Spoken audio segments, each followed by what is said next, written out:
Hello, hello, hello. Welcome to Unlocking Federal Employment, How to Master the Interview. I am your host, Dr. Ebony Gray, with my co-host, Dr. April D. Dobson, and we are going to jump right into it. So first of all, April, do you want to introduce yourself and do you have anything you want to say tonight? So, good evening, everyone. Thank you, Dr. Ebony, for that wonderful introduction. For those of you who are not familiar with me, I am an author, I am a public speaker, I'm an educator and an entrepreneur, and I also have served in the public sector for almost 25 years. So I started my career in the Air Force on active duty. I've had the pleasure of continuing public service post military and have been a presidential management fellow and have been able to serve at a variety of federal government agencies. And I also am an educator. I have been an adjunct faculty member for CTU for over 7 years. And I'm just thrilled that I can use my expertise as a consultant, as an author, as a public servant to just help so many people in so many different ways.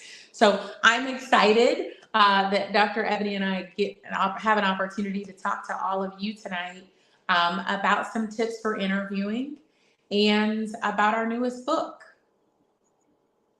Yes. So, speaking of that, we have some groundbreaking news.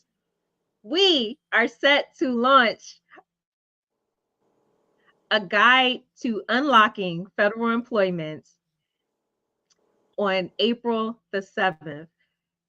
As of today, you can purchase your pre-sales on Amazon. We'll drop the link so you can go ahead and purchase your book and get access to all this knowledge between the two of us on how you can simplify the process to federal employment, unlock federal employment, and actually get in the door.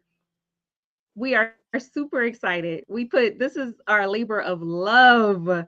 We put our blood, sweat, and tears into this book, and we're giving you everything. We're going from the beginning to talking about the different branches of federal government, about how you can network to maximize your net worth to get into the federal government, all the different special hiring authorities, the interview process, how you can develop after you get the job, right? Because once you get the job, that's all great. But what do you do once you land the job, right? To grow in your career? We're giving all of it to you, everything, even the future of the government, so you can understand where we're going. So we are so excited to just give you all the information, to give you all the knowledge, and to help you unlock those doors to federal employment. April, do you want to add anything to that? Yes, and we also talk about being able to align your purpose, your passion, your skills, aligning all of that so that as you are preparing to either transition into a federal government role, as you're seeking those opportunities, or as you're preparing to grow your career in the federal government, for many of you who might already be amongst the millions of people who the federal government employs, it's important to ensure that you're not just seeking opportunities, but that you're aligning that with your purpose. And so we talk about that in the book. We have a lot of insight on how to seek out opportunities. We talk about various resources, ways that you can network. So there's just an abundance of information that is available. And so we walk you through some key tools that will help you to either identify your appropriate career or to continue to develop in advance. And so we're very excited that we can share that resource with all of you, and we encourage you to avail yourself of your copy by going on to Amazon and pre-ordering. It's available now. So Thank you, Ebony, for sharing all of that insight. So, Dr. Ebony, I turn it back over to you. Yeah, so again, please make sure you go out and purchase our book. So again, it's a guide to unlocking federal employment. We will post the links all over our social media so you can grab our book immediately. The pre-sales are already up, so please, please, please go out and buy our book. The official ebook will be available on April the 7th. So we thank you, and we'll have three versions. We'll have the ebook, the printed soft copy, and the hard copy for our book. So this is for you. And we want to share this with all of those that are transitioning from one profession to the next, trying to get into the federal government, for the students, for the military spouses, the military veterans transitioning from military service into the federal government. This is for you. So invest in yourself, invest in your professional development, and let us help you enter those doors for federal employment. Now, with that, one of the pain points for most that are trying to enter federal employment. So you've gotten through the application, you got referred, you get the call to get the interview.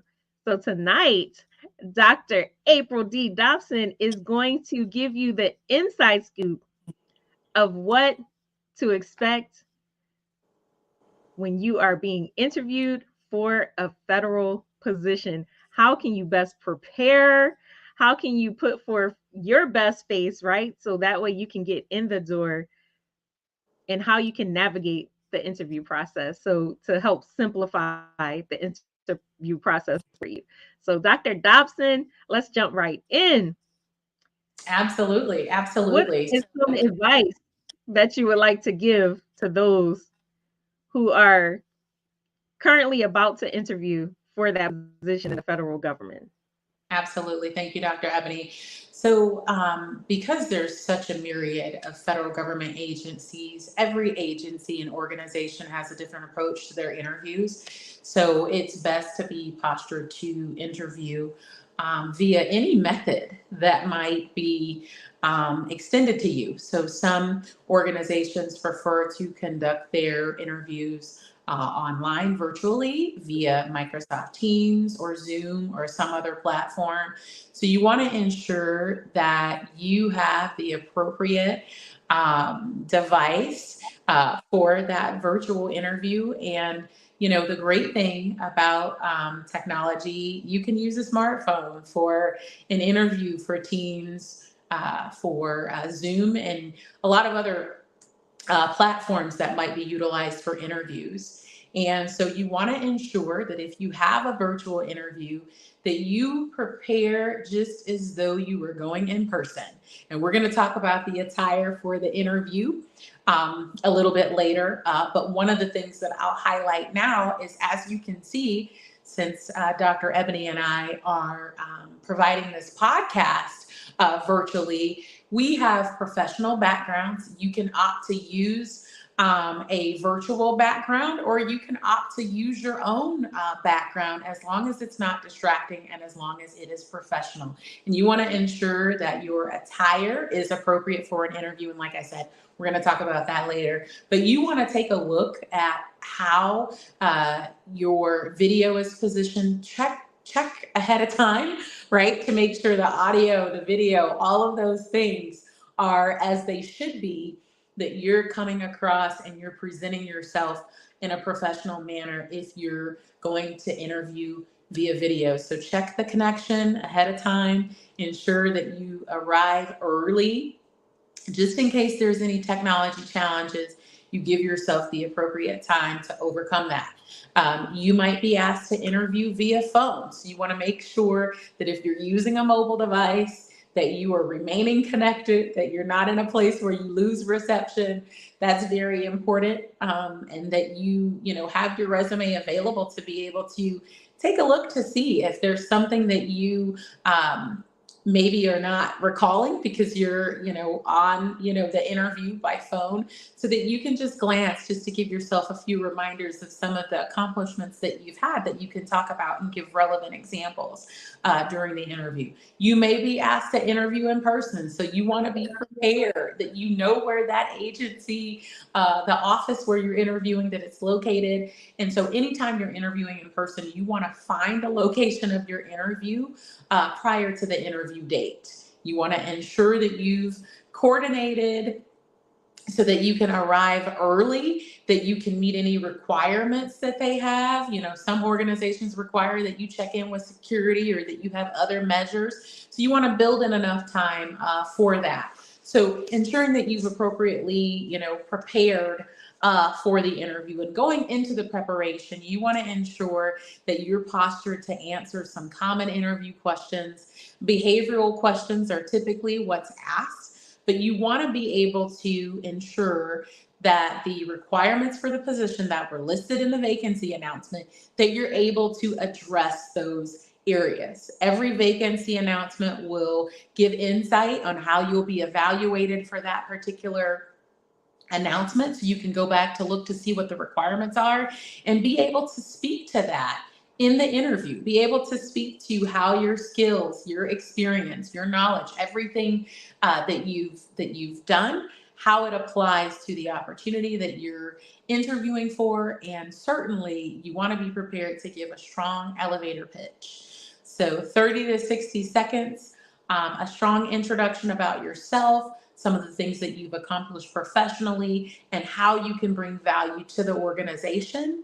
And so you want to be prepared to do that. So definitely want to be prepared to answer questions using the STAR method. What was the situation? What was the task? What actions did you take?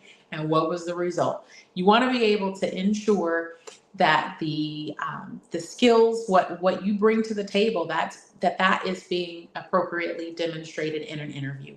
If you received an invitation for an interview, it's because based on your resume, based on your application, the hiring official or whoever is making that initial determination has deemed that you're qualified for that position. So the interview is the time for you to shine, for you to best present yourself and help you to land the job. So those are some things that are essential when you're preparing for an interview. And Dr. Ebony, I know you have some valuable nuggets to share on interviewing as well.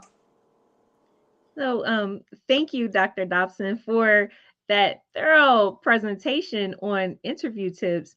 And you said some things that I've actually encountered, right, in real life. So number one, let's get into the video interviews. So you talked about Microsoft Teams.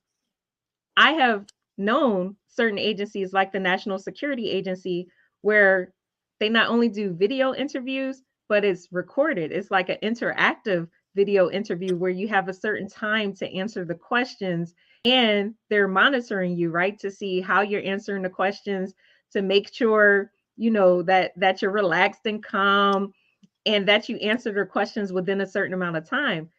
That may bring some people anxiety, but I want all of you to know you can Google anything, right? You can Google and say, give me help or advice on how to do these particular interviews. Also, for like NSA and other agencies, if they have something out the ordinary, like the video interview, they'll actually give you instructions, right, on how to be successful at the interview. And you can always come to people like myself and Dr. Dobson and just ask for our help, right? Just ask us questions, ask us to possibly do a mock interview with you so that way you're comfortable. Also, for the questions. So, yes, you look at the job announcement, you look at the requirements for that specific job. You should be looking at that agency's strategic plan. Know the agency, be aware, be able to talk about some of the agency's pain points and how you can help solve them. But also, you can Google that too, right? If you have a certain position, say, what types of questions could I possibly be asked for this specific position? Now, they may not ask you any of those questions, right? But just to get your mind right, your mindset right, so that way you can practice, like practice, practice, practice. Talk to people that work in that specific profession, right? So you're educated, so you do have the background, and make sure you know what you're talking about. Don't go make stuff up. A cybersecurity analyst position and you don't know anything about cyber. Okay. If you read the job description and you don't know anything on that job description, don't fake it until you make it, right? Make sure that you're educated, you're aware. You can take LinkedIn courses, you can take Udemy courses, you can take Google courses so that you can be prepared and knowledgeable about that specific position. And last but not least, let's talk about the dress to impress, right? I want you to see real time. So, this particular outfit that I have on, while it's colorful, it's bold, right? It's speaking about my personality. I absolutely would not wear this to an interview, right? So, some agencies, so you have to understand the agency's culture.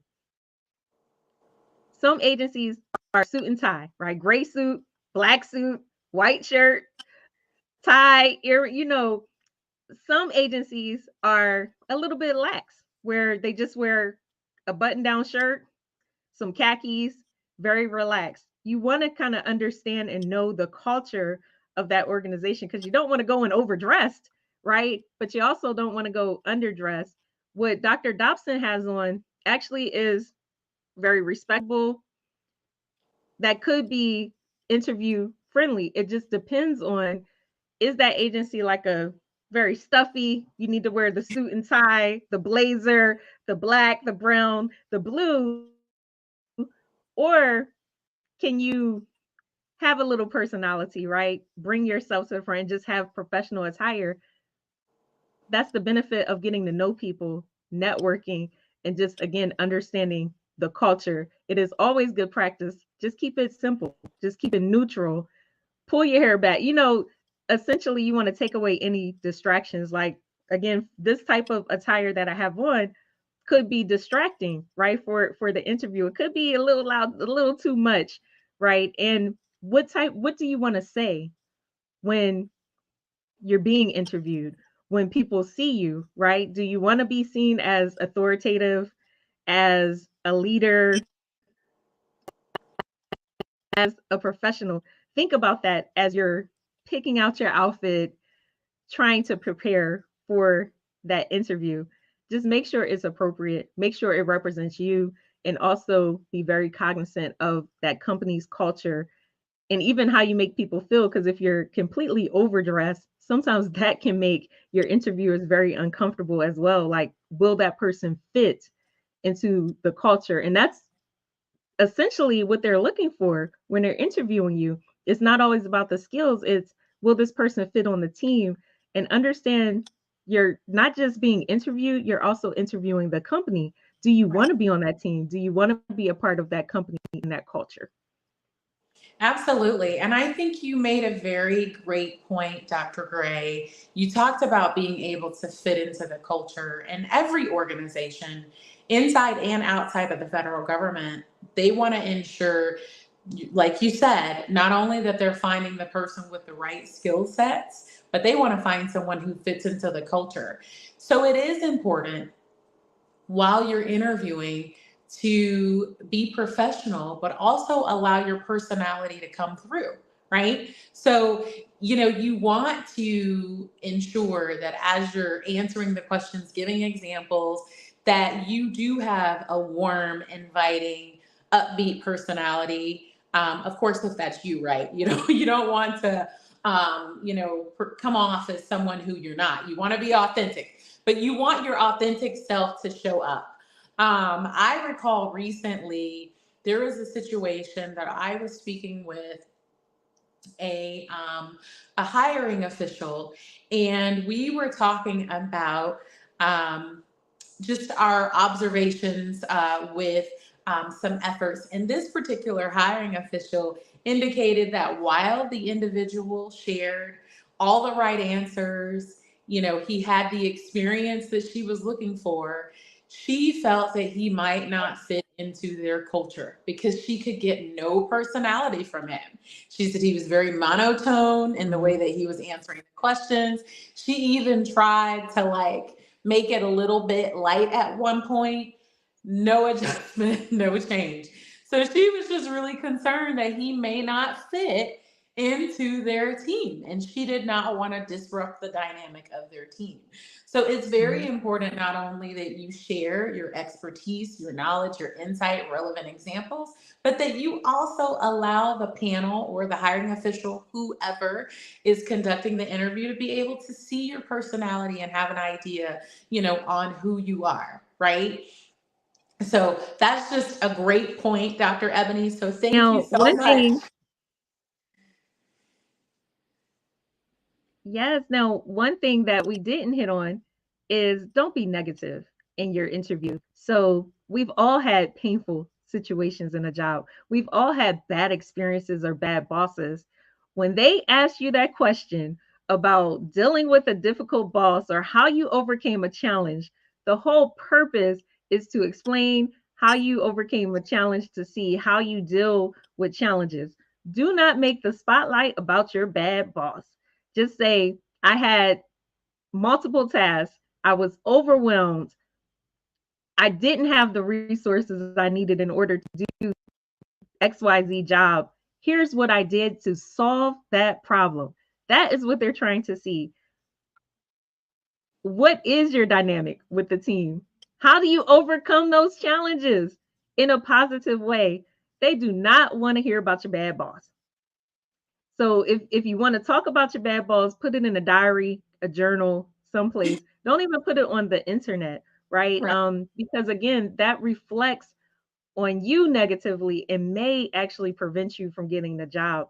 Because think about it, that could be your new boss interviewing you, right? You don't know who's sitting across from that interview table. They don't want you talking bad about them, right? You have a bad day and now all of a sudden you bad mouthing them to another agency. You want to always center that interview around you, around your great attributes, and how you solve the problem and overcome those challenges within your organization. Absolutely. And I really appreciate you highlighting that fact, Dr. Gray, because you mentioned not to be negative in the interview, and you're spot on. That's correct. You mentioned not to be negative on the internet. That is so correct. I actually remember back when I worked at the Pentagon, and there was a director who had the cert. He had his list of people who he wanted to interview, and he went online and looked up one of the individuals who he had on his list to interview, and he went to her Facebook profile and she had something posted, "This is how I look when I don't get my way." And so from that, he deduced, are you going to have a problem if you don't get your way if we hire you? So he didn't even bother to interview that person. So you're interviewing even outside of the interview. So evaluate what you have online, public and private, just to make sure that there's not something out there that's misrepresenting you.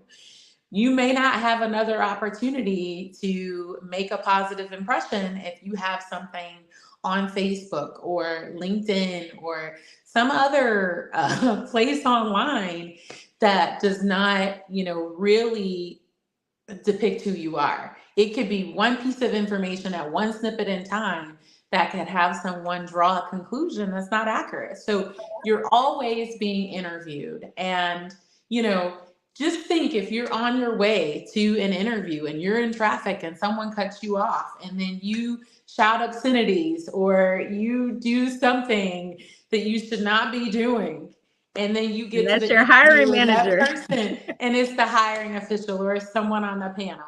So you want to just make sure that you're properly representing yourself at all times. And then finally, I am sure that there's more things that we could talk about, and there's more in the book that we encourage you. We didn't talk about everything that was in the book. We talked about some things that are in the book.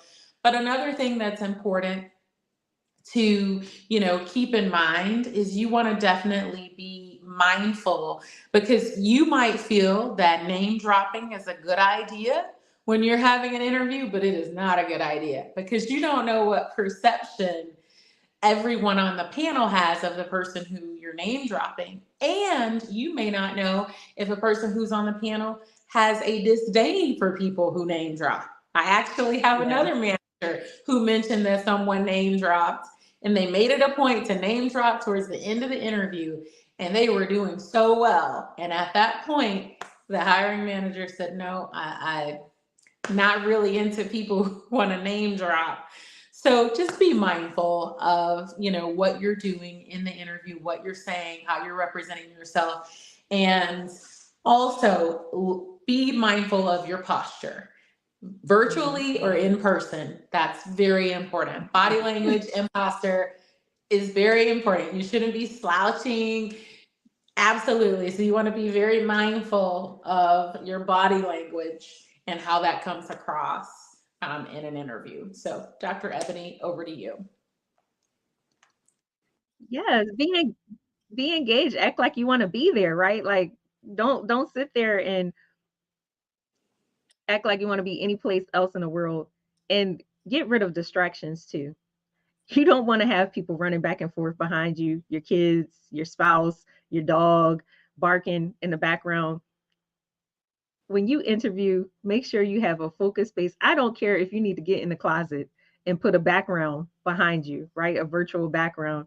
Make sure you have that time and that space to be able to focus and concentrate on the interview. And I will say this, following the interview, make sure that you're gracious. You thank everybody on that interview panel, get their names, follow up with the email. So it's not necessary all the time to do the handwritten cards, but I can say some people still appreciate those handwritten cards. So if you can get the address and actually write a note, of course, do it. Be gracious. Anything to make yourself stand out, to show that you really do desire the job. And one great question always to ask is, when will you make the final decision? What's my next steps in this process?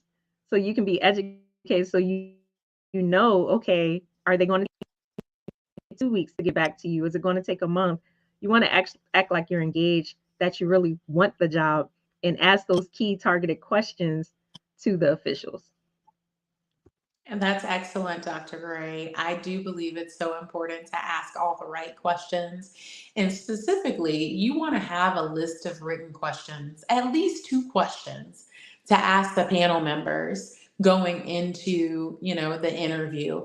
And if those questions change or other questions are added in the course of, the interview, then you can certainly do that. But you never want to say, I don't have any questions, because that does not reflect Just well on wrap you. it up. Like, let's end this interview right now. I don't have nothing. But that's so we don't want to give you all the tea. So we're going to wrap it up right here because we want to engage you, right? We're giving you the free tea, the free info, but we also want you to purchase our book, A Guide to Unlocking Federal Employment, out for pre-sale right now. Make sure you buy it and support us. And also it will be formally released on April the 7th. We are going to drop the links everywhere. Thank you so much, Dr. April Dobson. I truly appreciate you, my Air Force sister, my partner in crime, my co-author. We truly appreciate all of you for taking the time to watch us, to support us. Thank you, thank you, thank you. And go buy our book, A Guide to Unlocking Federal Employment. You all have an amazing night on purpose. Thank you. Have a great night, everybody. Thank you. Bye. Thank you, Dr. Gray.